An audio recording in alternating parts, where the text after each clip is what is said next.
Woodrow Wilson, Address to U.S. Congress to declare war against Germany, April 2, 1917. The world must be made safe for democracy. Its peace must be planted upon the tested foundations of political liberty. We have no selfish ends to serve. We desire no conquest, no dominion. We seek no indemnities for ourselves, no material compensation for the sacrifices we shall freely make. We are but one of the champions of the rights of mankind. We shall be satisfied when those rights have been made as secure as the faith and the freedom of nations can make them. Just because we fight without rancor and without selfish object, seeking nothing for ourselves but what we shall wish to share with all free peoples, we shall, I feel confident, conduct our operations as belligerents without passion and ourselves observe with proud punctilio the principles of right and of fair play we profess to be fighting for. It will be all the easier for us to conduct ourselves as belligerents in a high spirit of right and fairness because we act without animus, not in enmity toward a people or with the desire to bring any injury or disadvantage upon them, but only in armed opposition to an irresponsible government which has thrown aside all considerations of humanity and of right and is running amok.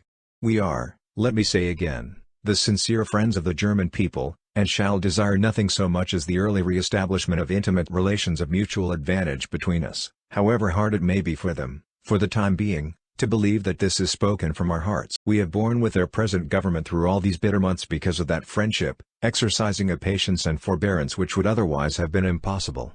We shall, happily, still have an opportunity to prove that friendship in our daily attitude and actions toward the millions of men and women of German birth and native sympathy who live among us and share our life, and we shall be proud to prove it toward all who are in fact loyal to their neighbors and to the government in the hour of test. There are, most of them, as true and loyal Americans as if they had never known any other fealty or allegiance.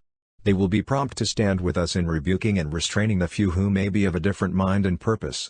If there should be disloyalty, it will be dealt with a firm hand of stern repression, but, if it lifts its head at all, it will lift it only here and there and without countenance except from a lawless and malignant few. It is a distressing and oppressive duty, gentlemen of the Congress, which I have performed in thus addressing you. There are, it may be, many months of fiery trial and sacrifice ahead of us. It is a fearful thing to lead this great peaceful people into war, into the most terrible and disastrous of all wars, civilization itself seeming to be in the balance.